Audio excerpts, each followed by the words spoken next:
Welcome to ETV prime. దేశంలో BJP ప్రతి రాష్ట్రంలోనూ పాగా వేయాలని, మొత్తం దేశమంతా కాషాయమయం చేయాలి అనేటువంటి ఒక దృఢ సంకల్పంతో ఉన్నట్టు మనకి అర్థమవుతుంది. ఎందుకంటే 2024 లోక్సభ ఎన్నికల్లో కొంత మెజారిటీ తగ్గి వాళ్ళకి సీట్ల సంఖ్య తగ్గినప్పటికీ కూడా మళ్ళీ తర్వాత జరిగినటువంటి రాష్ట్రాల అసెంబ్లీ ఎన్నికల్లో మహారాష్ట్ర కావచ్చు, తర్వాత బీహార్ కావచ్చు, ఇప్పుడు తాజాగా పశ్చిమ బెంగాల్ కావచ్చు, ఇవన్నీ పెద్ద రాష్ట్రాలన్నింటినీ కూడా కైవసం చేసుకోవడం ద్వారా బీజేపీ తన యొక్క పూర్తి స్థాయి ఆధిపత్యాన్ని భారతదేశంలోని అన్ని రాష్ట్రాల మీద తన కాషాయ జెండా ఎగరేయాలి అనేటువంటి ధోరణి ప్రదర్శిస్తుంది అనేటువంటి స్పష్టంగా అర్థమవుతుంది. ఇప్పుడు బెంగాల్లో ముఖ్యంగా చెప్పాలి అంటే అక్కడ ఒక చాలా పకడ్బందీ ప్లాన్ తోటి అలాగే చాలా వ్యూహాత్మకంగా వెళ్ళినటువంటి బీజేపీ అంతటి ఘన విజయాన్ని సాధించింది అనేటువంటిది మనకి స్పష్టమవుతుంది. ఇక తాజాగా తెలంగాణలో కూడా ఇప్పుడు నెక్స్ట్ తెలంగాణలో కూడా బీజేపీ తన ఉనికిని చాటుకోవాలి, తన ముద్రను వేసుకోవాలి, అధికారాన్ని చేజిక్కించుకోవాలి అనేటువంటి వైపుగా దిశగా అడుగులు వేస్తోందా అన్నట్టుగా ఉంది. బెంగాల్లో ఏవైతే వ్యూహాలని పాటించారో అవే వ్యూహాలని తెలంగాణలో కూడా ఇప్పుడు అప్లై చేయబోతున్నారా అని అంటే వాస్తవానికి ఇక్కడ తెలంగాణలో ఉన్నటువంటి బీజేపీ నాయకులు కూడా తెలియకుండా చాలా రహస్యంగానే బీజేపీ ఒక ఆపరేషన్ చేయబోతోంది అనేటువంటిది మనకి వస్తున్నటువంటి సమాచారం. ముఖ్యంగా పన్నా ప్రముఖ్ అనేటువంటిది ఏదైతే మనం వెస్ట్ బెంగాల్లో ఒక విధానాన్ని అవలంబించిందో దాన్ని తెలంగాణలోనూ అవలంబించి ఖచ్చితంగా మంచి ఫలితాలను రాబట్టాలి, ఇక అధికారం దిశగా తెలంగాణలో అడుగులు వేయాలి చకచక అనేటువంటిది బీజేపీ వ్యూహంగా కనపడుతుంది. పశ్చిమ బెంగాల్ 2026 ఎన్నికల్లో భారతీయ జనతా పార్టీ సాధించిన విజయాన్ని కేవలం మోదీ మ్యాజిక్గా మాత్రమే చూడటం చాలా చిన్న విశ్లేషణ అవుతుంది. అసలు కథ భూమి స్థాయిలో జరిగింది, అంటే గ్రౌండ్ లెవెల్లో జరిగింది.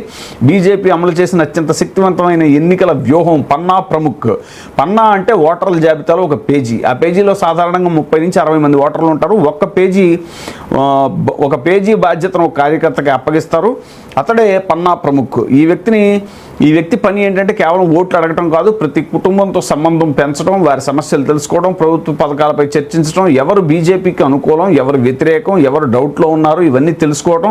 ఒక రకంగా మైక్రో పొలిటికల్ మేనేజ్మెంట్ అనేటువంటి దాన్ని ఈ వ్యూహాన్ని అలా చూస్తారు. పెద్దల సభ కంటే ఇంటింటి ప్రచారం మీద దృష్టి పెట్టిన వ్యవస్థ, పెద్ద సభల కంటే ఇంటింటి ప్రచారం మీద దృష్టి పెట్టినటువంటిది ఈ వ్యవస్థ మైక్రో పొలిటికల్ మేనేజ్మెంట్. ఈ మోడల్ని మొదట గుజరాత్లో బలంగా అమలు చేశారు, తర్వాత ఉత్తరప్రదేశ్ ఎన్నికల్లో భారీ స్థాయిలో ఉపయోగించారు, ఆ తర్వాత బెంగాల్లో కూడా దీన్ని అమలు చేశారు. విశ్లేషకుల అభిప్రాయం ప్రకారం బెంగాల్లో బీజేపీకి గ్రాస్ రూట్ స్థాయిలో బలహీనత ఉండేది, కానీ పన్నా ప్రముఖ వ్యవస్థ ద్వారా గ్రామ స్థాయి వరకు పార్టీ చొచ్చుకెళ్ళింది అనేటువంటిది జరుగుతున్నటువంటి చర్చ. ప్రతి బూత్లో కార్యకర్తలు, ప్రతి పేజీకి ఇన్ఛార్జీలు, ప్రతి ఓటర్తో వ్యక్తిగత సంబంధం, ఇదే బీజేపీ అసలు బలమైంది. ప్రత్యేకంగా ఎన్నికల రోజున ఓటర్లను ఇంటి నుంచి పోలింగ్ బూత్ వరకు తీసుకురావడంలో ఈ వ్యవస్థ కీలక పాత్ర పోషించింది. సునీల్ బన్సాల్ అంటే ఈయన బీజేపీ వ్యూహకర్తల్లో అత్యంత కీలకంగా చెప్పబడే పేరు సునీల్ బన్సాల్. ఉత్తరప్రదేశ్లో బీజేపీ బలపడటానికి ఆయన అమలు చేసినటువంటి బూత్ మేనేజ్మెంట్ పన్నా ప్రముఖ వ్యవస్థ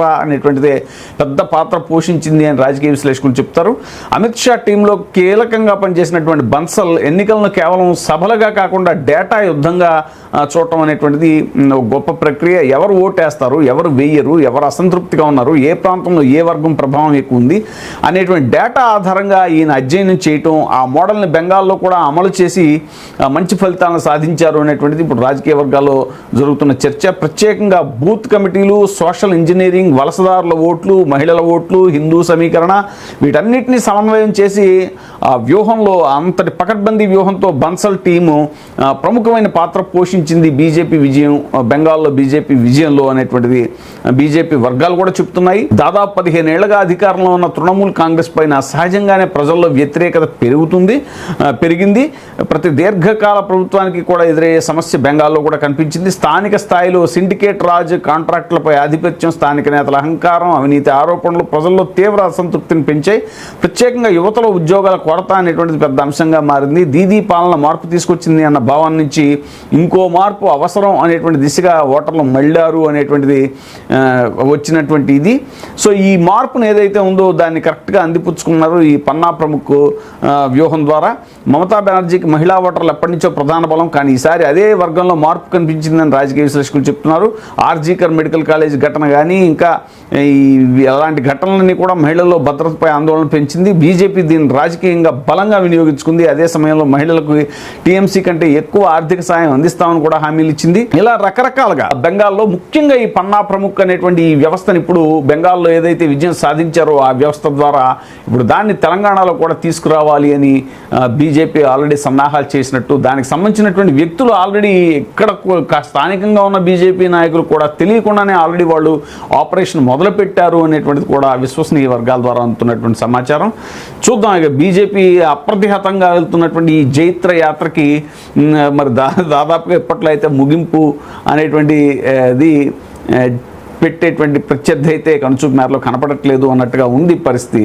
ఇది జరుగుతున్న చర్చ.